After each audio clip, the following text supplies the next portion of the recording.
Sore hari ini kita mau belajar bersama-sama bagaimana emosi itu ternyata merusakkan ya, emosi itu. Jadi perlu pemulihan. Nah, sore hari ini topiknya adalah pemulihan emosi negatif. Nih ya, pemulihan emosi negatif. Jadi bagaimana kita menghadirkan Allah untuk membereskan dan menuntun kita, menyembuhkan emosi kita, dan ini berproses dalam pertumbuhan kita, pertumbuhan rohani. Ini sedikit mengulang apa itu emosi ya. Emosi itu adalah bagian dari jiwa kita. Nah, saya nggak tahu kalau teman-teman di STI kalau belajar antropologi manusia itu dikotomi atau trikotomi ya. Ya, tetapi tetap ada bagian yang namanya jiwa. Itu bagian yang imateri, bagian yang bukan physically, jadi bukan yang materi. Materi itu tubuh, badan, tetapi ada yang imateri, karena ketika Tuhan menciptakan ada tanah itu materi, tetapi juga ada yang kemudian dia menghembuskan nafas, nah itu bagian yang imateri. Nah, emosi adalah bagian dari jiwa, dan itu berfungsi sebagai pengecap cita rasa dari sebuah relasi. Jadi Tuhan menciptakan kita dengan relasi-relasi. Allah berkata tidak baik kalau manusia itu seorang diri saja. Lalu kemudian dia ciptakan sahabat, teman, keluarga, dan sebagainya. Tetapi sesudah hadirnya dosa, relasi yang seharusnya indah, baik, dan sebagainya itu justru seringkali melukai. Ya, terjadi pembunuhan abang terhadap adik, ya, Kain terhadap Habil, dan seterusnya karena dosa. Nah, lalu kemudian, tetapi dalam dunia yang seperti itu, Allah tetap menciptakan komunitas-komunitas untuk kita bertumbuh sebetulnya. Lalu hadirlah gereja. Tetapi seringkali gereja juga, kita bisa terluka juga di gereja. Nah, Tuhan ingin kita menikmati hubungan dengan berbagai pribadi yang kemudian itu memberi makna atas kehidupan kita, memberi penguat. Jadi besi menajamkan besi, kata Alkitab, dan seterusnya. Ada hubungan yang menguatkan, memberkati, menasehati, mendampingi, menjadi sahabat, dan sebagainya. Relasi dengan orang tua, keluarga, dan juga dengan Tuhan itu memiliki rasa yang berbeda. Bisa indah, bisa manis, dan tapi bisa bisa juga kadang-kadang menjadi sesuatu yang menyakitkan. 2 minggu yang lalu di tetangga saya ada anak mahasiswa yang begitu down, dia agak terganggu relasinya dengan Tuhan ketika mendengar kabar bahwa kedua orang tuanya kecelakaan lalu meninggal. Dua orang tuanya langsung. Jadi dia bergumul, jadi kami berkumpul untuk mendoakannya, kami berkumpul untuk membantu dia menghadapi situasi yang tidak mudah itu. Jadi itulah emosi, sedikit mengulang ya, sedikit mengulang. Jadi emosi itu sifatnya seperti pengecap rasa dari sebuah relasi. Eh, Dan kita membutuhkan emosi itu untuk menikmati hidup sukacita, bergairah, senang, bahagia, dan seterusnya. Tetapi juga dalam relasi itu kemudian ada sesuatu yang mungkin pedas, ada sesuatu yang mungkin jadi pahit, ada sesuatu yang wow. Mungkin karena begitu pedasnya membuat kita jadi sakit, saking asamnya juga membuat kita kaget dan sebagainya. Nah, jadi dengan emosi kita juga mengecap relasi dengan Tuhan. Jadi kasihlah Tuhan Allahmu. Jadi dengan segenap hati dan segenap jiwa ada hubungan, ada relasi dengan Tuhan. Itu mengulang 2 sesi yang lalu. Ini kemarin juga sudah kita singgung. Ketika dalam relasi dengan diri, dengan orang lain, dengan Tuhan pun seringkali ada masa-masa yang tidak mudah, ada situasi-situasi yang sulit dan membuat emosi kita menjadi negatif. Sekali lagi kemarin kita belajar bahwa negatif itu bukan emosinya, tetapi reaksi, karena reaksi kita misalnya waktu marah, lalu kemudian reaksi yang salah dari marah itu menjadi negatif. Waktu kita rasa bersalah, kemarin ada yang bertanya, rasa bersalah, tapi kemudian rasa bersalahnya eh, seperti tidak pernah ada perasaan yakin diampuni oleh Tuhan. Jadi dia terbelenggu dengan rasa bersalah dan mengganggu relasinya. Nah, itu menjadi negatif. Itu sangat mengganggu. Itu membelenggu dan kemudian menciptakan satu beban tersendiri dalam kehidupan Anda dan saya. Kita seperti menderita dalam situasi itu. Jadi menghilangkan, kadang-kadang tidak selalu, yang menghilangkan akal sehat dan kemudian kehendak yang menyimpang kepada hal-hal yang tidak benar. Jadi ketika sakit hati misalnya ya, ketika iri, Kain kasih contoh itu. Ketika iri ya bunuh. Ketika benci, Saul bisa mengejar-ngejar sedemikian Daud ya sampai dimanapun dia dikejar. Dan ini menjadi seperti kehilangan akal sehat, kehendak yang kemudian menyimpang, tidak sadar kalau identitasnya nanti kita belajar juga sih. Identitasnya jadi rusak. Siapa kita dalam Tuhan? Siapa saya? Anak Tuhan, tetapi ya sering terjadi anak-anak Tuhan itu berantem ya, karena emosi. Seorang yang terbelenggu oleh emosi negatif seringkali mengalami penderitaan secara fisik, tapi juga secara batin. Kita sudah belajar, saya singgung buku kemarin, bukunya Don Colbert, ada emosi-emosi yang itu mematikan. Kalau tidak dikelola, fisik kita terdampak, jadi pusing, menjadi diare, menjadi macam-macam, bahkan tidak jarang juga mungkin sakit liver, eh, terdampak ke situ karena ternyata dari emosi. Keadaan jiwa yang tidak tenang mengganggu hubungan dengan Tuhan. Kita menjadi malas berdoa, kita menjadi malas baca Alkitab, mungkin menjadi malas ke gereja, malas melayani ketika ada krisis, ketika ada konflik, ketika ada situasi yang tidak enak. Dan itu menimbulkan gangguan pertumbuhan rohanian. Nah ini penting, bahwa emosi yang sehat sangat-sangat berrelasi dengan kesehatan spiritual. Di awal kita sudah belajar bahwa tidak mungkin seharusnya seorang yang sehat secara spiritual tetapi tidak sehat secara emosional. Atau mungkin ada intelek yang cukup bagus, IQ-nya bagus, mungkin spiritualnya bagus dan sebagainya. Mungkin teman-teman dari STII bisa mengerti standar kalau disebut orang dewasa itu seperti apa gitu ya. Nah, tetapi ada buku yang kemarin juga sudah saya singgung, ini saya juga punya, ini buku eh, Peter Scazzero, Gereja yang Sehat Secara Emosional. Dalam buku ini dia berkata begini, seringkali dalam pemuridan kita, tadi Ibu Melinda singgung perkantas, lalu ada navigator, ada LPMI, nggak tahu teman-teman banyak bentuk pelayanan pemuridan hari-hari ini. Mungkin ada YWAM, kalau pelayanan-pelayanan pemuda misi, atau bentuk yang lain. Nah, ada yang hilang dari pemuridan kita. Yaitu apa? Kita seringkali menekankan ya hafal ayat, merenungkan firman Tuhan, oke, tetapi tidak diajar untuk mengelola emosi secara sehat dan menjadi dewasa. Ada orang dewasa, tetapi emosinya masih anak-anak. Bahkan ada orang mungkin secara usia sudah tua, tetapi emosinya masih kekanak-kanakan kita ketemu. Nah, ada sesuatu yang salah di gereja kita menurut Peter Scazzero, di pemuridan-pemuridan kita. Jadi itu mengganggu pertumbuhan rohani. Jadi harus ada balancing, harus ada keseimbangan. Cara IQ, oke, teman-teman di sini di sensasi, kita terus berjuang, belajar baik, secara akademik dan sebagainya. Jadi kita sedang mengejar excellency itu secara akademik, nilai-nilainya bagus, secara kerohanian bagus, rajin pelayanan, rajin berdoa, karakter-karakternya bagus, tetapi juga secara emosi karena banyak hal yang di luar kendali kita, di luar kontrol kita hari-hari ini di sekitar kita. Kalau kita tidak bisa mengelola, itu bisa merusakkan spiritualitas kita, ganggu pertumbuhan rohani. Nah, jadi membuat kita menderita sebetulnya. Saya tidak tahu kalau saya melihat sekian kita yang sedang berkumpul sore hari ini, lalu kemudian kita bisa happy, tetapi mungkinkah ada yang sedang sebetulnya sesuatu yang terpendam di dalam sana, inside sana, dalam batin kita, dalam pikiran, dalam perasaan kita.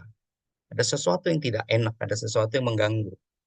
Dan sebetulnya kita tahan, kita repress, kita mencoba kelihatan rohani gitu ya. Tapi ada penderitaan. Nah, Tuhan ingin menolong kita, ingin memulihkan kita, menghambat kasih karunia Allah untuk menyembuhkan. Dalam pada itu situasi yang penderitaan lama bisa saja kemudian mengganggu relasi keyakinan kita bahwa Allah nggak care misalnya, bahwa eh, sakit ini nggak mungkin disembuhkan. Ingat kalau teman-teman di STI Yohanes pasal 5 di kolam Bethesda itu Yesus ada di situ di sekitar kolam Bethesda, lalu ada orang yang sudah 38 tahun lamanya sakit dicatat oleh Yohanes. Dan Yesus tahu apa yang harus dilakukan untuk orang itu, untuk menyembuhkan. Tetapi sebelum dia menyembuhkan, dia bertanya kepada orang itu, maukah engkau sembuh? Dia sudah 38 tahun ada di sekitar kolam Bethesda, karena kalau malaikat sewaktu-waktu turun, lalu airnya keluar muncrat.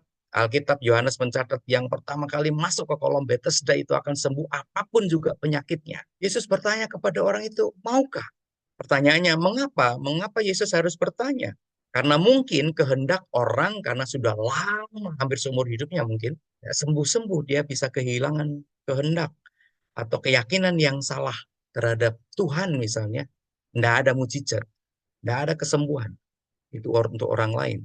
Jadi terbelenggu emosi negatif, kemudian akhirnya susah membuka pintu kesembuhan, bahkan ketika Allah ada di situ untuk menyembuhkannya, karena sudah ada keyakinan yang salah. Enggan melakukan penerimaan terhadap orang lain yang melukai. Di satu sisi, kami belajar satu hal, ketika seseorang jadi korban, kemudian mental korban itu lama-lama membuat dia membangun satu namanya defense mechanism, mekanisme pertahanan diri, dan kemudian sadar nggak sadar dia kemudian menjadi pelaku dari korban, lalu membangun defense mechanism, lalu kemudian dia jadi pelaku melakukan hal yang sama yang dulu dia menjadi orang terluka, tapi sekarang dia melukai juga.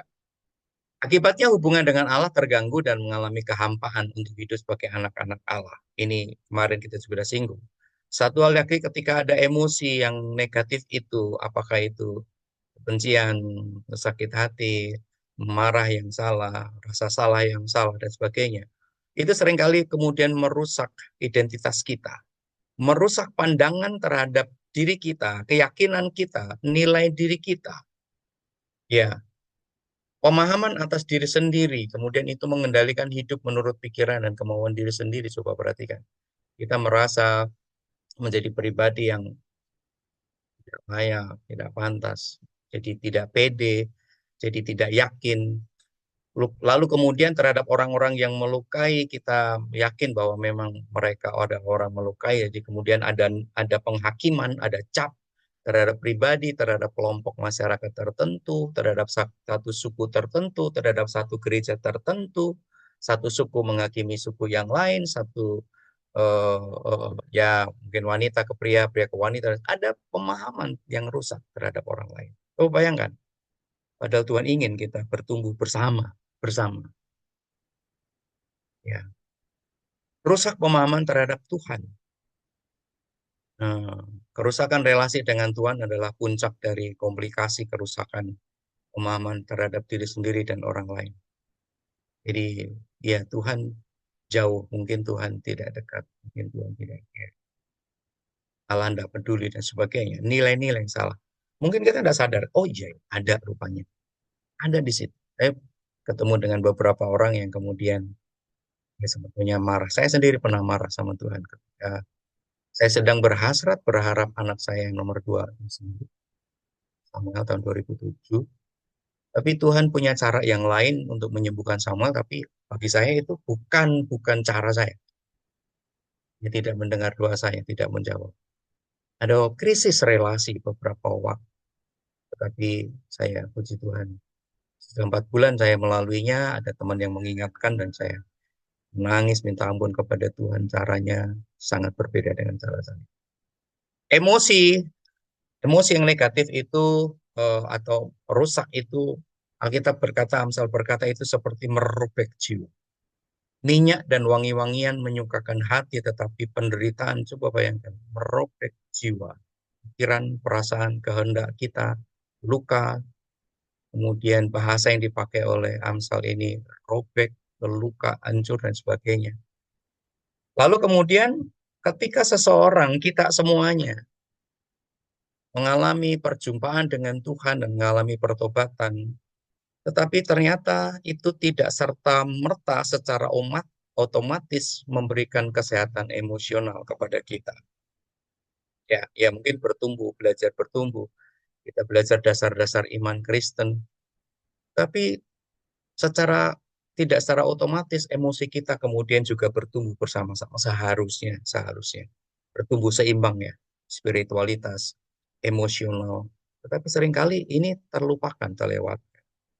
Jadi mandek, kita mengalami kemandekan secara rohani. Disinilah kita perlu Allah untuk hadir menolong kita dan kita merelakan diri, menyerahkan diri kepada itu untuk melawat kita. Sehingga kita mengalami pertemuan atau pertumbuhan rohani. Emosi itu telah menyertai catatan-catatan di memori kita yang tersimpan dan menjadi konsep yang mempengaruhi cara pandang kita terhadap Tuhan, diri sendiri, dan orang lain. Yesus sendiri berkata, kalau kamu tahu kebenaran itu akan memerdekakan kamu. Tetapi seringkali berarti banyak orang, banyak anak Tuhan yang kemudian seperti dia tidak merdeka itu, terkungkung dengan rasa bersalah, rasa malu, iri hati, benci, dan sebagainya. Tidak merdeka. Tidak merdeka. Nah, pertanyaannya bagaimana kemudian kita mengalami kesembuhan atas emosi yang rusak itu agar kita memiliki kesehatan batiniah. Salah satu buku yang sangat baik kalau mungkin teman-teman di STI juga perlu yang berbeban, mungkin teman-teman di Ukrim, mahasiswa konseling, ada Larry Crabb mengatakan bahwa pemulihan atau pertumbuhan sejati itu inside bagian yang di dalam itu out, dikeluarkan. Kita membiarkan diri untuk dibongkar oleh Tuhan, menjadi batiniah kita dibongkar oleh Tuhan dan kemudian dikeluarkan, kemudian disembuhkan oleh Tuhan dengan hati yang baru.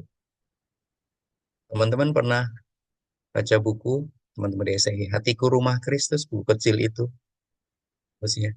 Itu buku yang sangat bagus, Hatiku Rumah Kristus. Buku itu mengatakan ya di rumah kita tempat mana yang paling bersih? Mungkin kamar tidur, mungkin ruang tamu, mungkin ruang kita bersama keluarga. Tetapi seperti di rumah kita juga ada ruang atau kamar untuk barang-barang bekas, gudang.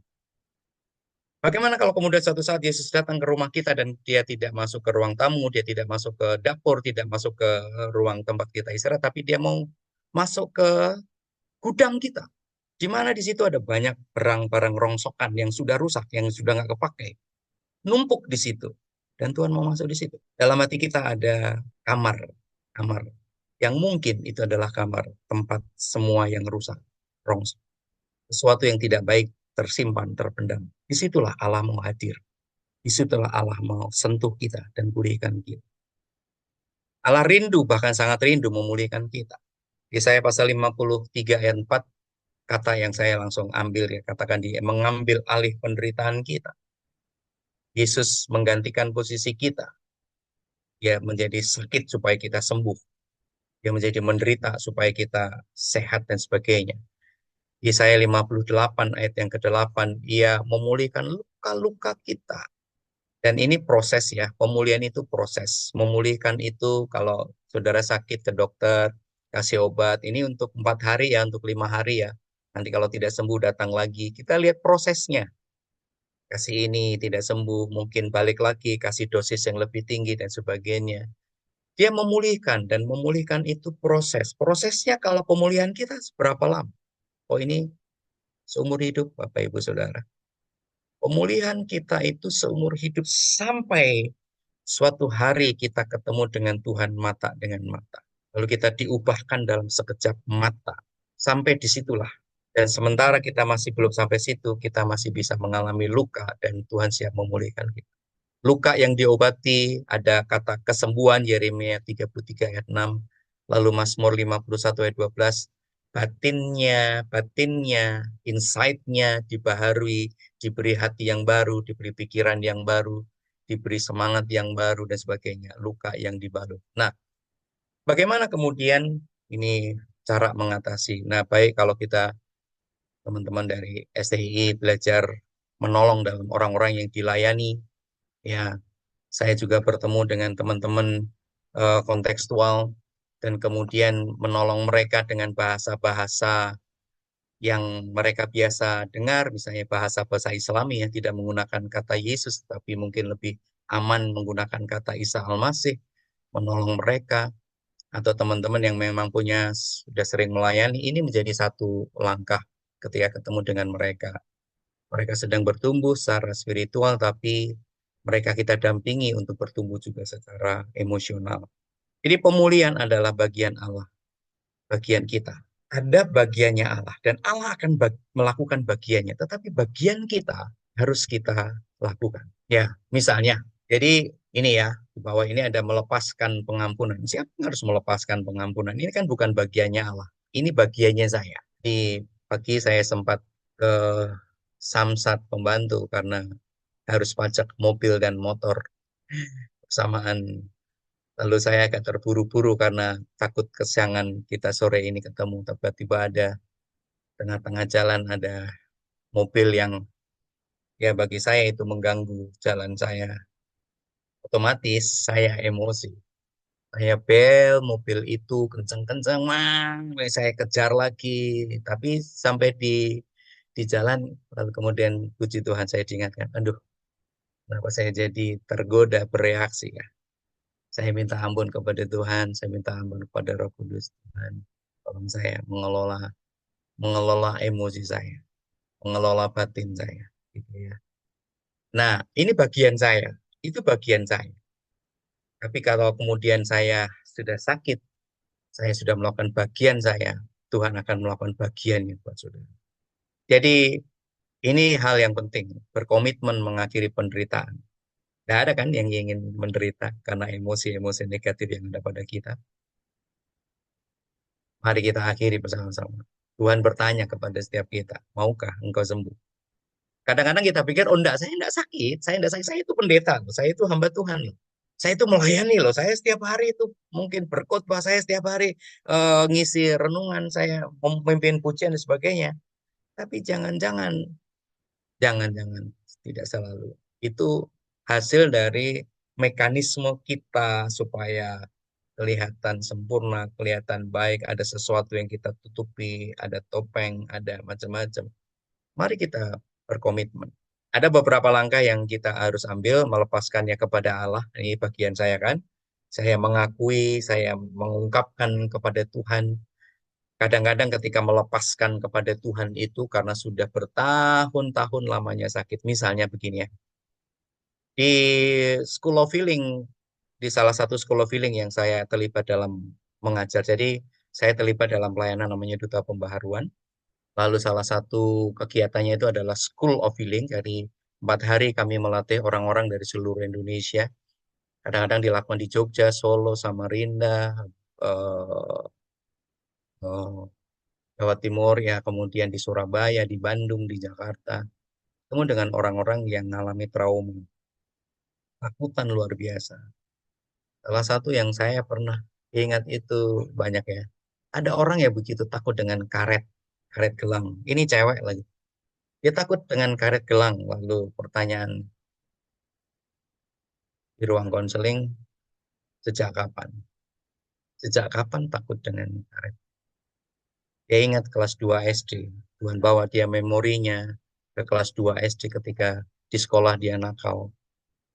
Lalu oleh gurunya dihukum dengan cara demikian. Dia harus gigit karet, lalu karet itu ditarik oleh gurunya, lalu dilepas. Dan sejak itu dia begitu takut dengan karet. Perasaan itu terpendam sejak. Perasaan itu terkungkung di situ. Nah, ketika hari itu, saya kira-kira Tuhan bawa lagi ke situ. Dan kemudian dia harus melepaskannya. Saya marah dengan guru itu. Saya mencoba menolong. Ingat kamu dengan guru itu? Ya dia mengatakan, oh iya ya Bapak ini. Dia marah. Dia sampai melampiaskan marahannya, kesakitannya, dan sebagainya. Perasaan-perasaannya. Lalu kemudian ini tugasnya, melepaskan pengampunan. Kadang-kadang seringkali kita berdoa kalau mengampuni gini, Tuhan ampunilah dia yang menyakiti saya, yang membuat saya terluka. Tapi pengampunan itu tugas saya. Seringkali kita susah berkata, Tuhan, saya sedih sore hari ini. Saya, Anda, dan saya. Lepaskan pengampunan lalu minta Tuhan mengganti hati yang baru, pikiran yang baru terhadap orang yang melukai kita, menyebabkan kita mengalami emosi negatif itu dan sebagainya. Meminta Allah. Nah, syarat untuk pemulihan itu efektif ada 5K 1P ini ya.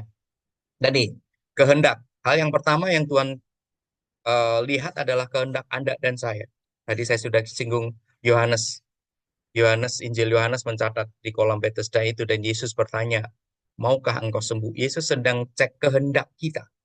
Saya bisa kehilangan kehendak karena saya merasa tidak ada apa-apa. Saya bisa kehilangan kehendak saya ketika saya merasa saya beres-beres saja, baik-baik saja.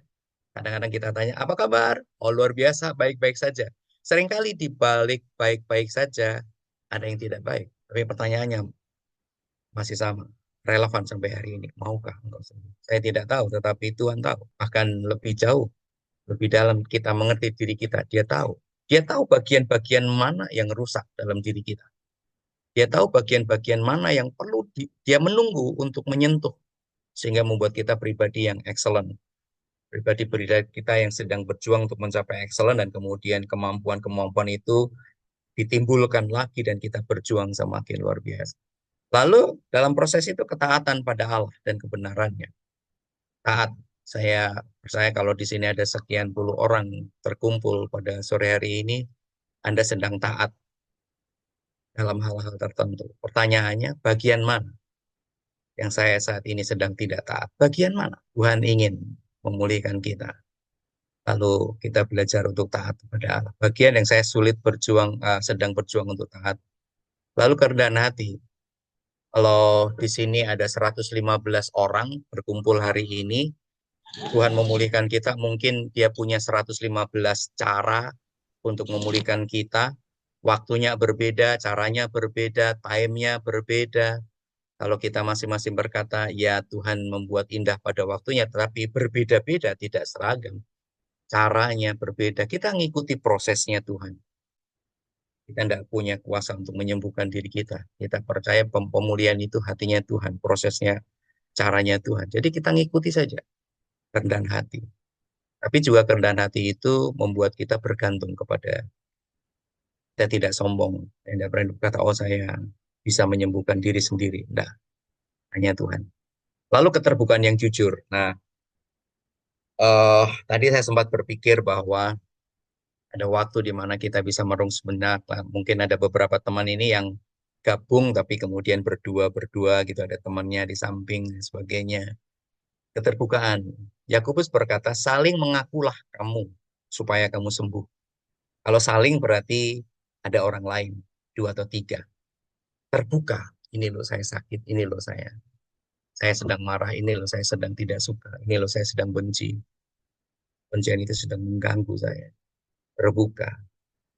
Tapi kepada teman-teman yang ada orang, mungkin teman-teman di SCI, kalau Anda melayani, teman-teman di konseling, kalau ada orang konseling kepada Anda, orang terbuka, hati-hati kita sebagai konselor ya, kita keep, kita jaga baik-baik.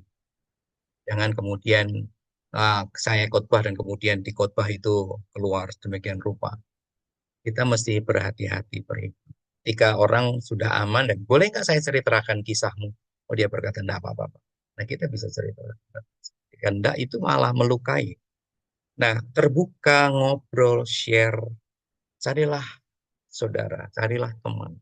Kalau Anda ada sesuatu yang sedang mengganggu, berdoa tanya Tuhan kepada siapa. Share, ngobrol. Terbukaan yang jujur. Lalu pertobatan yang sungguh-sungguh. Selama ini mungkin reaksi-reaksi kita dari emosi-emosi itu kemudian menjadi negatif. Reaksi kita menjadi salah tadi. Kita tidak berpikir panjang. Kita lupa identitas kita sebagai anak-anak Tuhan. Minta ampun. Minta ampun kepada Tuhan. Lalu yakinlah Tuhan mengasihi setiap kita. Setiap saudara. Dia menerima kita apa adanya kita. Keyakinan, kepercayaan kepada penerimaan Allah itu membuat kita happy, membuat kita bersyukur, membuat kita semangat, membuat kita bergairah lagi, maju untuk mengejar excellency itu, berjuang mengejar excellency itu, give the best kepada Tuhan. Keyakinan penerimaan akan Allah itu penting. Meminta kepada Allah untuk menunjukkan perasaan-perasaan yang sebenarnya dan akar masalah yang menyebabkan terbentuknya emosi. Ini seringkali saya nggak tahu kalau teman-teman belajar berdoa itu ada namanya listening prayer.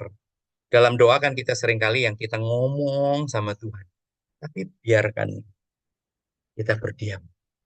Tunggu kalau Tuhan mungkin mau berbicara kepada kita. Tahu kadang-kadang dalam doa listening prayer itu ada kesan, ada ayat, ada memori-memori yang Tuhan ingatkan banyak cara. Meminta Allah menunjukkan lalu kemudian kita berdiam, betul-betul berdiam karena beberapa orang saya ketemu itu susah-susah berdiam. Ya, ketika didoakan diam ya Pak, Bu, Mbak, Mas, ya, ya, ya, ya. Tapi di tengah-tengah nanti haleluya. Saya berkata, diam betul-betul diam. Biarkan Tuhan menjamin.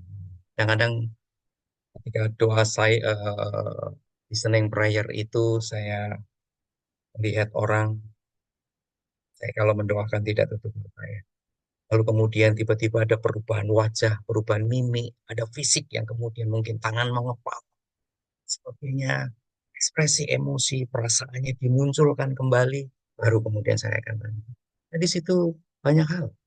Ya, memorinya dibawa dan coba bayangkan tadi anak yang ingatkan dengan karet itu. Biarkan Tuhan memunculkan lagi. Dengan melepaskan pengampunan, kemudian hak untuk melepaskan marah kita, membalas dendam, akan membebaskan kita dari belenggu. Lepaskan pengampunan, pengampunan itu dimulai dari satu titik, dan kemudian itu kehendak kita, ya saya sakit, saya marah, saya benci, tapi saya mau mengampuni. Tapi itu proses ya, itu proses pengampunan itu tidak sekali. Biasanya proses-proses, ya Tuhan berkata, ya. Sampai one day saya ketemu orang itu kalau masih ada.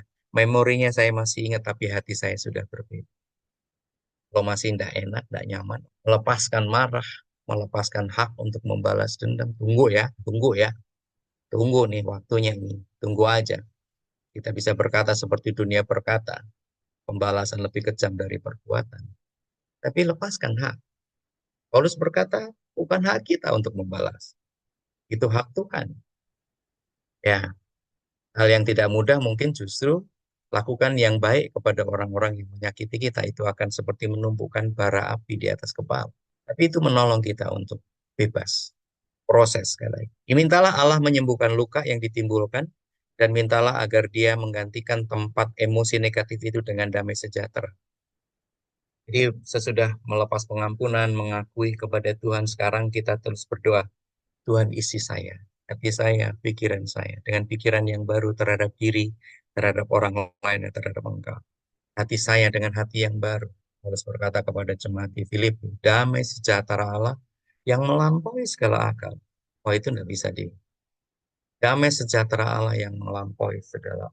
Sesudah itu kita terus berjuang untuk mengelola emosi yang sehat itu dalam relasi-relasi hidup kita. Sekali lagi di dunia kita, dalam relasi kita seringkali banyak terjadi di luar kendali kita, di luar kontrol kita. Itu bisa mengganggu emosi kita. Nah, jadi kita perlu terus belajar minta pimpinan Roh Kudus untuk mengelola emosi yang sehat, memberikan reaksi terhadap objek, permasalahan, dan berakhir setelah selesai. Ini contoh Yesus di bait Allah ya. Ya marah, tapi sesudah selesai ya dia selesai. Mengelola emosi secara sehat membuat kita menikmati relasi dengan orang lain, dengan Tuhan, tentu dengan diri sendiri. Dan berharap kita terus bergairah ketika musim kehidupan ini Tuhan izinkan kita ada, situasi, keadaan apapun, kita bisa menikmatinya dengan sukacita. Kita tahu ada situasi-situasi yang tidak baik, tetapi di balik yang tidak baik ada tujuan yang baik, rancangan-rancangan Tuhan buat saudara. Kemarin saya dapat WA yang sangat bagus. Ya kalau ketemu orang yang menjengkelkan kita, berarti Tuhan sedang melatih saya untuk saya sabar. Ketika Tuhan izinkan saya ketemu dengan orang-orang yang menyakitkan saya sedang belajar, sedang diajar oleh Tuhan untuk saya mengasihi orang lain. Bukan orang yang mengasihi saya, ada orang yang membenci. Malah bagi mereka. Saya belajar, saya latihan di situ. Jadi kelola emosi dengan cara bereaksi secara objektif. Jadi sore hari ini yang menutup dengan kalimat ini, seperti tadi kata Pak Forni, nanti kalau ada pertanyaan-pertanyaan yang kemarin memang masih banyak pertanyaan, di sesi berikutnya kita akan share banyak mungkin kasus kita atau kasus orang yang kita layani, teman kita, kita bisa sharing. Memiliki emosi yang sehat adalah kerinduan setiap orang terlebih Allah. Dia sangat care. Dia sangat care kepada setiap anak. Ketika kita mendengar ini, emosi apa yang Tuhan ingatkan? Dia sangat care, dia sangat siap untuk menolong kita. Tapi seringkali Allah tidak hadir seorang diri. Dia memakai teman-teman, dia memakai orang-orang, dia memakai orang-orang sekitar kita untuk hadir dan mendampingi kita. Emosi selalu menakjubkan untuk dinikmati karena kadar kenikmatan cita rasanya itu berbiasa. Jadi beraneka macam kehidupan kita itu. Allah sungguh menikmati perasaan-perasaan kita saat kita memasuki relasi, hubungan, saat teduh dengannya. Menikmati perasaan kita yang mengasihi dia dan menikmati perasaannya tentang kita. Jadi ketika kita berjuang mengasihi Tuhan, mengalami hambatan, kita bertumbuh mengalami hambatan karena ada emosi negatif. Dia tahu, dia tahu, dia tahu. Dia tahu kita sudah berjuang gagal lagi, dia tahu kita sudah berusaha gagal lagi, dia tetap mengasihi kita. Dia terus berkata, dia menikmati perasaannya tentang kita. Dia punya nilai, dia punya cap, identitas terhadap setiap kita. Nah, ini yang sebetulnya kita perlu.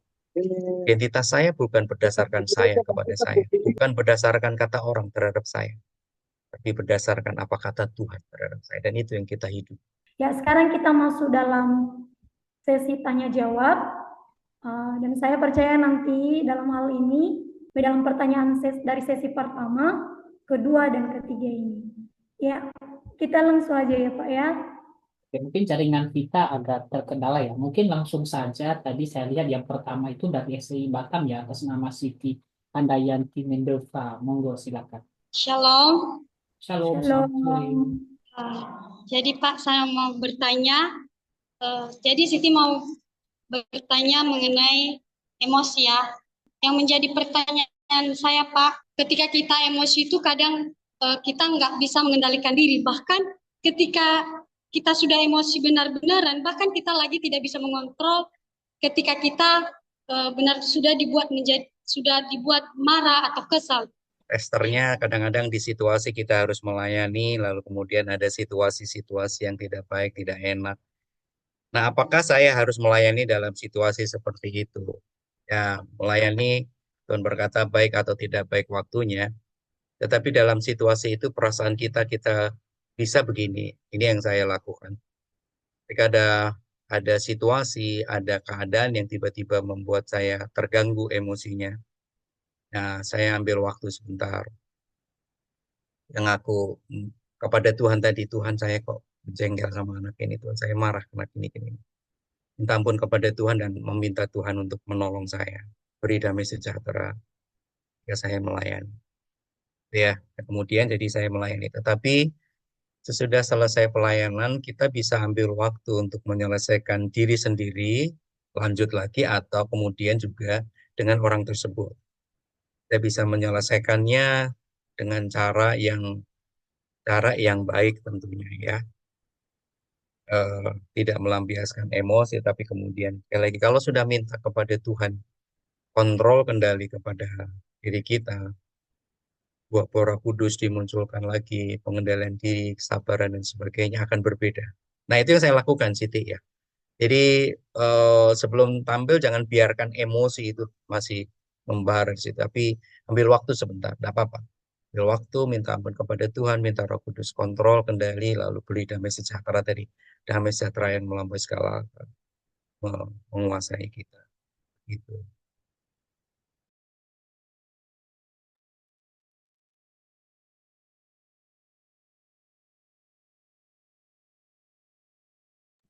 Oke, baik. Terima kasih Pak Ben. Mungkin bisa menolong Siti ya dengan pertanyaannya. Mungkin kita akan lanjut untuk pertanyaan berikutnya. Ini tadi saya lihat yang duluan adalah Martin ya dari SCI Jakarta. Silakan Martin.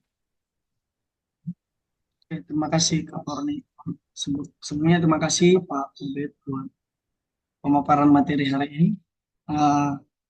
Saya mau bertanya, kalau kita melihat rata-rata manusia, apalagi zaman postmodern ini, dan generasi yang sering disebut juga generasi strawberry, memiliki hati yang rapuh, katanya kan, pasti kebanyakan mengalami masa-masa emosi yang negatif, melewati masa-masa emosi negatif ini. Bahkan tidak sedikit yang mengalaminya karena korban perilaku dari kedua orang tuanya, sehingga menimbulkan trauma pada diri si anak tersebut. Nah, sebelum masuk ke dalam langkah yang Bapak paparkan tadi tentang komitmen melepaskan kepada Allah, melepaskan pengampunan, meminta menyembuhkan, mungkin apa pendekatan atau langkah pendekatan awal yang bisa kita katakan atau yang bisa kita lakukan kepada orang-orang yang kita layani? Itu, Pak. Terima kasih. Oke, terima kasih Martin. Ya, terima kasih pertanyaannya ya. Nah, saya catat tadi dari statementnya ada memang generasi stroberi itu kelihatan di luar bagus tapi lemah ya, lemah, gampang ya lembek gitu ya, gampang. Lalu ada emosi negatif. Statementnya Martin ada beban karena perilaku orang tua. Ada luka-luka yang ditimbulkan dari orang tua. Eh, saya kira tidak sedikit anak-anak hari ini yang ya mungkin karena orang tua yang begitu sibuk, begitu harus berjuang di tengah-tengah krisis ekonomi global misalnya harus berjuang sehingga waktu untuk bersama-sama dengan keluarga menjadi berkurang. Kalaupun kumpul misalnya bapak orang tua pulang pun karena sudah lelah di pekerjaan lalu kemudian di rumah emosi di kantor di pekerjaan terbawa lagi ke rumah emosi kepada teman-teman di kantor bisa terbawa kepada anak-anak dan sebagainya. Dan itu kemudian bisa menimbulkan luka tersendiri kepada anak-anak. Ya, ada banyak anak yang hari-hari ini menjadi fatherless, kehilangan ayah, kehilangan figur ayah, kehilangan figur orang tua. Mama-mama yang kemudian menjadi begitu aktif, bahkan bukan anaknya mungkin. Mamanya yang hiperaktif, bapaknya hiperaktif, anaknya kemudian bereaksi. Nah, bahaya di situ kemudian cari teman. Lalu kemudian, nah sekarang pelariannya ya ke dunia HP, nyaman di kamar, menyendiri di kamar dengan HP dan sebagainya. Ya, dan itu menjadi mekanisme pelarian. Ketika Martin dan mungkin teman-teman yang melayani orang-orang seperti ini, pertanyaan penting adalah tadi apakah dia mau sembuh, lalu kemudian dia mau ngobrol perasaan-perasaannya apa yang dia punya terhadap papahnya, terhadap mamahnya. Biarkan dia mengungkapkan, ada kebencian, ada kemarahan, dia ngomongin aja. Tapi kemudian sesudah itu dia minta pimpin untuk dia mengampuni orang-orang itu ya, meminta ampun kepada Tuhan karena punya perasaan seperti itu sebelum mengampuni orang tuanya. Jadi dia marah dan sebagainya. Lalu melepaskan pengampunan. Kadang-kadang orang begitu terluka kepada orang sehingga menyebut nama bapaknya saja susah. Ada beberapa kasus di konseling saya yang bilang bapak gitu aja susah. Dia hanya berkata bah, saking sakitnya. Tapi, nah mungkin satu hal saya tambahkan di sini. Ini pelayanan, kalau Anda teman-teman melayani itu, pelayanan pemulihan itu adalah pelayanan peperangan rohani. Seringkali iblis bekerja di situ. Nah kita bisa mengcover, kita bisa memberkati, kita bisa menutup bungkus orang yang kita layani supaya iblis tidak mengganggu di situ ya. Dan dampingi, kalau dia susah ngomong kita bisa mengucapkan agar dia menirukan. Mengampuni Bapak, mengampuni Bapak, mungkin begitu. Lalu kemudian membimbing dia. Nah, ini tugas kita. Selain kita menolong diri sendiri, harapannya Anda bisa menolong orang-orang yang Anda layani di padang pelayanan Anda masing-masing. Begitu ya Martin, berharap menolong. Terima kasih, Pak.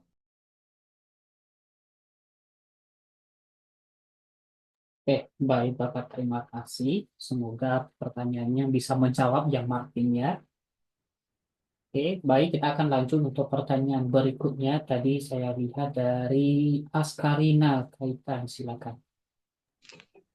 Oke, terima kasih atas kesempatannya. Terima kasih juga buat Pak Obed untuk materinya. Nah, di sini saya mau bertanya di bagian yaitu tadi cara mengatasi emosi. Nah, di situ kan pemulihan adalah bagian Allah, tetapi ada juga bagian yang harus kita lakukan seperti itu. Nah, dan juga ada beberapa langkah yang harus kita lakukan. Nah, di sini saya mau bertanya, Pak. Terkadang ketika saya ada sesuatu kejadian atau sesuatu hal yang pernah terjadi di masa lalu seperti itu, saya berusaha untuk melupakan itu, bahkan saya sudah menyerahkan itu kepada Tuhan, bahkan saya sudah melepaskan pengampunan seperti itu. Tetapi ketika hal itu mungkin sudah bertahun-tahun hal itu terjadi, kejadian itu terjadi seperti itu, tetapi terkadang tanpa saya pikirkan, tanpa saya pikir kejadian itu, terkadang tiba-tiba muncul dalam pemikiran, tiba-tiba kayak membuat saya teringat kembali akan kejadian itu, sehingga terkadang membuat saya berpikir saya belum melepaskan pengampunan kepada orang tersebut atau seperti apa. Tetapi kalau dari dalam hati saya, dari diri saya sendiri, saya sudah melepaskan pengampunan terhadap orang tersebut. Saya sudah tidak, mungkin saya sudah tidak dendam atau saya tidak pernah memikirkan lagi kejadian itu. Tetapi terkadang di waktu yang mungkin ya, contohnya ketika saya mau pelayanan, ketika saya mungkin mau pelayanan, mungkin ibadah youth di tempat pelayanan, terkadang trauma itu muncul seperti itu. Terkadang kejadian itu muncul sehingga membuat saya mungkin tidak percaya diri, membuat saya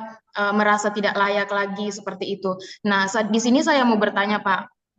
Menurut Bapak, bagaimana langkah yang harus saya lakukan seperti itu ketika kejadian itu sudah bertahun-tahun terjadi dan saya sudah berusaha semaksimal mungkin untuk melupakan kejadian itu, tetapi kejadian itu seringkali mungkin tiba-tiba muncul seperti itu. Kira-kira menurut Bapak apa langkah yang harus saya lakukan untuk saya bisa sepenuhnya melupakan hal tersebut atau orang-orang yang pernah melukai saya seperti itu? Mungkin itu aja, Pak. Terima kasih. Thank you, Askarina. Ya, dalam prinsip kami, pelayanan kami, pengampunan berbeda dengan melupakan ya. Seringkali kita berjuang untuk melupakan. Nah, satu hal yang kita perlu syukuri sebetulnya adalah pikiran kita. Pikiran kita itu, ini kalau ada teman-teman yang IT gitu, komputer gitu ya, sekarang memory card sudah berapa tera kali ya, berapa tera sekarang Porni. Nah, maksud saya gini, memori kita, otak kita itu seperti memory card yang bisa menyimpan banyak memori sejak kita dalam kandungan. Ada memori-memori lalu dalam perjalanan hidup kita. Yang seringkali yang salah. Kita berjuang mengampuni dengan melupakan. Dan semakin kita berjuang melupakan, itu semakin mengingat. Nah, proses pengampunan adalah proses tidak melupakan, Aska. Berbeda dengan melupakan, tetapi mengelola emosi kita ketika memori yang menyakitkan itu muncul. Tapi kita melepaskan pengampunan lagi. Nah, suatu hari murid-murid Yesus bertanya, Petrus, berapa kali saya harus mengampuni? 7 kali? 70 kali? Yesus berkata kemudian dalam Matius 18 itu, oh enggak, kamu harus mengampuni 70 kali 7 kali. Bukan 400 sekian kalinya, tetapi ini yang mungkin pertanyaan Aska. Pengampunan itu proses. Jangan melupakan, karena semakin melupakan, itu semakin susah, karena memori kita, ada banyak memori yang tersimpan di sini dan tidak bisa di-delete. Tidak bisa di-delete. Yang bisa kita lakukan adalah mengelola emosi kita terhadap memori yang menyakitkan itu. Kalau Aska kemudian mengingat satu memori yang tidak enak, katakan kepada Tuhan, Tuhan saya maaf. Ingat memori itu. Kepada siapa? Siapa yang membuat Anda marah itu? Aska bisa berdoa lagi dan ngomong sama Tuhan lagi. Kalau kemudian hatinya masih tidak enak, pikirannya masih tidak enak, berarti pengampunannya masih berproses. 70 kali 7 kali. Tadi saya bilang sampai Aska, suatu hari Anda ketemu dengan orang itu, apakah itu orang tua, keluarga, atau siapa, atau teman, Anda ketemu dengan orang itu, Anda ingat apa yang menyakitkan, apa yang dilakukan, dia katakan menyakitkan Anda. Tapi reaksi Anda sudah damai. Anda sudah selesai dengan memori. Itulah pengampunan sejati. Ketika memorinya masih sakit, nggak enak saya ketemu dengan orang itu lalu kemudian saya menghindar, saya cari jalan yang lain. Oh berarti saya masih harus mengampuni. Sampai oke, saya ketemu dia, saya ingat betul, bahkan mungkin kalau sudah berdamai, kamu itu menyakitkan kalau waktu kamu melakukan ini, tetapi dengan hati yang berbeda. Jadi pengampunan tidak sama dengan melupakan Aska, tapi memproses emosi kita. Ya, saya kira itu Aska. Oke, Bapak, terima kasih. Semoga jawabannya eh, bisa dipahami ya, Askarina ya. Oke, ini adalah pertanyaan terakhir. Ini saya berikan kepada Arya. Dan saya sampaikan lagi buat teman-teman yang masih mau bertanya, silakan di kolom chat. Nanti di session 4 kita akan berdiskusi dengan pertanyaan-pertanyaan teman-teman. Dan nanti di kolom di presensi nanti sudah saya sediakan form juga. Nanti boleh diisi, boleh tidak. Nah, jadi kalau ada pertanyaan di situ nanti bisa disampaikan di sesi 4 nanti sudah ada pertanyaan dan sudah ada yang mau kita diskusikan bersama Bapak Pendeta Obe Rubianto. Oke, saya berikan waktu dan kesempatan buat Arya. Oke, terima kasih Kak. Saya ingin bertanya, bagaimana cara kita mengetahui kapan emosi seseorang itu perlu bantuan seseorang konseling atau yang lebih profesional untuk dikelola dibanding mengatasinya sendiri. Nah, dan kira-kira apa pendekatan yang lebih efektif bagi mereka yang memiliki latar belakang trauma yang sangat berat? Contoh seperti tadi ada anak yang dihukum oleh gurunya yang dijepret di mulut tuh, itu kan sampai menimbulkan trauma yang berat atau trauma keluarga. Nah, kira-kira apa pendekatan yang paling efektif untuk mereka gitu, supaya mereka belajar mengolah emosi dengan baik. Terima kasih. Terima kasih Arya, pertanyaannya luar biasa. Nah, masalahnya seringkali gini Arya, kita sendiri tidak tahu tentang siapa kita. Kadang-kadang reaksi itu yang kemudian akan kelihatan. Nah, dalam diri kita kan ada yang namanya blind spot. Blind spot itu titik di mana kita nggak bisa melihat diri kita, tetapi orang lain bisa melihat. Ya. Nah, menjawab pertanyaan Arya, kita bisa melihat dari reaksi-reaksi orang dalam berinteraksi dengan orang. Mungkin susah ditegur, susah dikasih input, susah dikritik, dia lebih senang mengkritik, dia lebih tidak bisa disalahkan, dia lebih menyalahkan orang lain, atau defense mekanismenya dia tidak bisa bergaul dengan orang lain, tidak bisa dekat, dia lebih senang menyendiri, withdrawal, dia orang yang tidak bisa bersukacita, murung, tidak bisa bergairah, dan sebagainya. Itu beberapa ciri yang kita bisa menolong. Nah, eh, ketika atau bagaimana kemudian, ya tentu orang akan terbuka ketika terbangun trust, ketika terbangun rasa aman untuk ngobrol. Kalau Arya melihat teman atau orang yang dilayani tadi di Cianjur, saya seperti itu, ngobrol aja dengan mereka. Kadang-kadang melalui bersema, kita bisa berdoa, ya Allah, berkahi orang ini dalam usahanya, dalam pertaniannya. Dan ada waktu-waktu yang saya pernah ikut itu ngobrol dengan mereka, jadi ada pelayanan kontekstual, lalu ada waktu kami mengambil bagian konselingnya dengan mereka. Mereka ngobrol saja, ternyata begini Arya. Ketika ada orang mau mendengar kisah mereka, dan kita hanya tidak tergoda untuk menasehati dulu. Kita hanya mendengar, menjadi pendengar yang baik. Oh, ya Pak, ya Bu. Dia mengungkapkan perasaan kita, hadir saja untuk mendengar itu. Tidak sedikit orang merasa nyaman, merasa senang karena ada orang yang mau mendengar keluh kesahnya. Bahkan kalau ada kisah-kisah sedih seperti itu, lalu kemudian Arya bisa ada di situ, membiarkan dia menangis, membiarkan dia mungkin berteriak-teriak, mungkin menolong, ya Anda kasih kode atau apa kepada teman, kasih tisu dan sebagainya. Oh, orang itu merasa diperhatikan. Ya.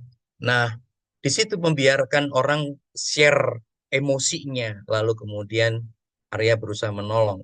Sekali lagi pertanyaan penting yang kalau Arya menolong adalah sejak kapan? Kapan kamu merasakan sakit? Kapan kamu merasakan tidak enak? Untuk mencari kapan itu dan kemudian pertanyaan berikutnya adalah memori apa, luka apa. Jadi kalau kemudian ingat memorinya, dia disakiti, dia dipukul, dia ditinggal oleh ayah, ditinggal mati, dan sebagainya, pergi, dan sebagainya, kesulitan, kemiskinan, penderitaan yang berulang, biarkan dia menceritakan itu. Nah, jadi sekali lagi, pertama melihatnya seringkali dengan reaksi-reaksi yang muncul ya, Arya. Yang muncul, kemudian kita mencoba membangun trust. Kadang-kadang ada orang yang terluka, tetapi dia tadi tidak mau dibantu orang lain. Ya, dan kita menolong dia untuk trust, yakin bahwa kita hadir di situ untuk bersama-sama dia, menolong dia, dan kemudian sudah itu terbangun trust, biasanya orang terbuka, ngobrol, share. Nah, dalam konseling kadang-kadang kita nggak melakukan apa-apa, kita hanya mendengar yang baik, menjadi pendengar yang baik. Ya, oh ya, ya, ya, oh begitu ya. Ya senang, rasa diterima, Anda hadir di situ. Lalu kemudian di waktu-waktu yang lain, kita bisa ngobrol lagi, menolong. Mungkin begitu, Arya. Terima kasih, Pak. Oke. Oke, baik, terima kasih Pak Obed, Arya. Berhubung ini kita sudah lebih jam 4, nah, jadi saya sampaikan lagi buat teman-teman yang lagi ada pertanyaan, silakan di kolom chat dan juga di presensi sudah saya sediakan ya. Jadi nanti pertanyaannya untuk sesi yang dapat kita sudah bisa nanti bertanya. Bapak Kobe Rubianto bisa menjawab pertanyaan teman-teman dan di situ nanti untuk ruang diskusi buat kita. Baik, terima kasih Pak Obe Rubianto untuk materi hari ini sangat memberkati kita semua. Tadi kita lihat Terima pertanyaan kasih dari semuanya. teman-teman peserta ini luar biasa ya antusiasnya. Dan untuk selanjutnya saya berikan waktu kepada Ibu Melina Purwanto untuk closing statement kita untuk hari ini. Silakan Ibu. Terima kasih Forni. Luar biasa ya, kita diberkati, semua resen yang diberkati. Ya, semua diberkati ya. Saya percaya Ibu juga diberkati, luar biasa. Apalagi terutama Ibu dari Batam. Pasti anak-anak Batam banyak yang diberkati, terutama Vita.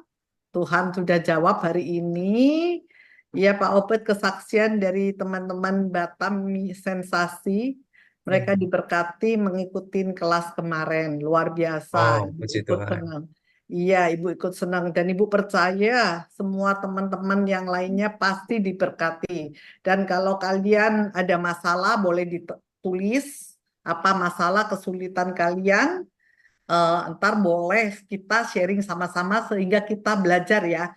Anggap aja apa yang kalian tanyakan tuh sebagai workshop kita untuk pertemuan yang selanjutnya. Benar enggak ya? Selanjutnya untuk workshop kita, misalnya masalahnya Askarina tadi luar biasa. Kita tanya sambil kita belajar.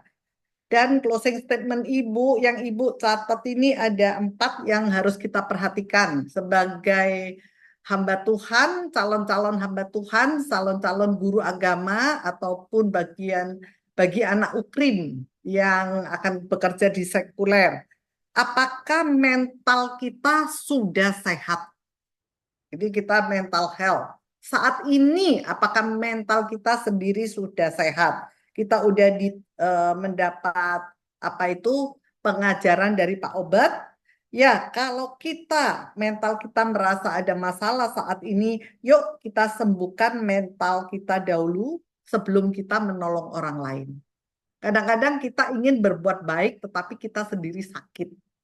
Ya kan? Kalau sakit menyembuhkan orang sakit, enggak orang yang sakit enggak tambah disembuhin. Ya, gue juga begitu deh. Kita sama deh. Jadi lebih transformasi ke mental yang lebih negatif lagi, ya kan? Jadi sebagai anak Tuhan, tadi Pak Opet menyatakan bahwa kita sudah diselamatkan, tapi kita harus cek bahwa keselamatan itu membutuhkan kita proses mental health itu membutuhkan proses yang tadi Ibu catat itu proses pemulihannya itu seumur hidup ya Pak Obet. Wow, emang itu benar Pak Obet. Karena saya mengalamin ya, mental health itu kan bakal datang terus ya Pak. Selama kita berkomunitas dengan orang, Selama kita melayani, nggak peduli di gereja, dimanapun, pasti mental kita itu akan dicobain. Tinggal bagaimana kita imun, kita sehat atau enggak. Ya kan? Yang ketiga, ketiga tadi pemulihan adalah proses. Jadi tadi yang Askarina luar biasa, bahwa kamu sudah mengampuni tapi masih muncul-muncul terus ya. Itu merupakan proses dan Pak Obed sudah menjelaskan bagaimana untuk menindaklanjutin proses yang kambuh-kambuh terus itu.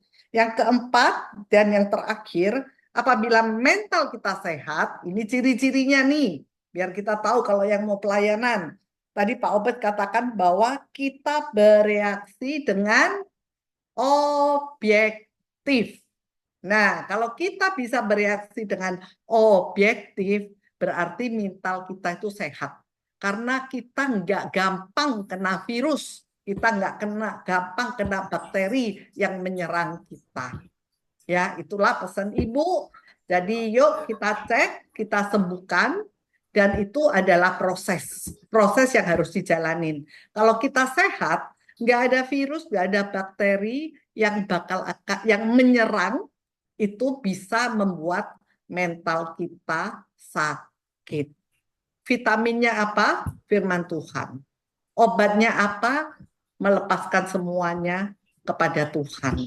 Vitaminnya sudah ya, firman, obatnya Tuhan, dan bagian diri kita itu dengan jujur mengaku.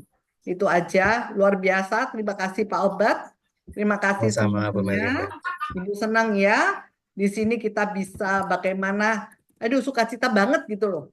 Kalau anak-anak sentra sini mentalnya sehat, benar nggak? Percuma kamu bawa S1, mental kamu nggak sehat. Di pekerjaan, banyak yang Ibu ketahuin, orang itu bekerja, sakit. Teman anak saya nih, Ibu kesaksian sedikit, sakit mentalnya nggak sehat, gampang kesinggung. Akhirnya apa? Masuk rumah sakit.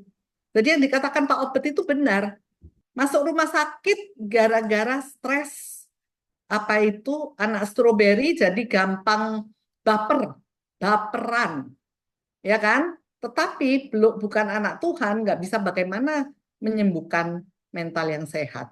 Satu pertanyaan Pak, yang saya mau tanya, apakah kita bisa menyembuhkan diri kita sendiri Pak, tanpa pertolongan orang lain? Kalau untuk anak yang introvert, dengan cara-cara tadi, bisa nggak kita melepaskan dan kita healing untuk diri kita sendiri?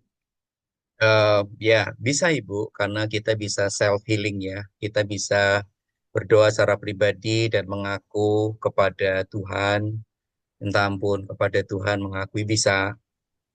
eh Ya, self healing bisa, Pak. bisa hanya Obed udah memberikan tips. Coba self healing minggu depan yang udah melakukan self healing kok masih belum ada kendala apa, bisa tanya ke Pak Obed.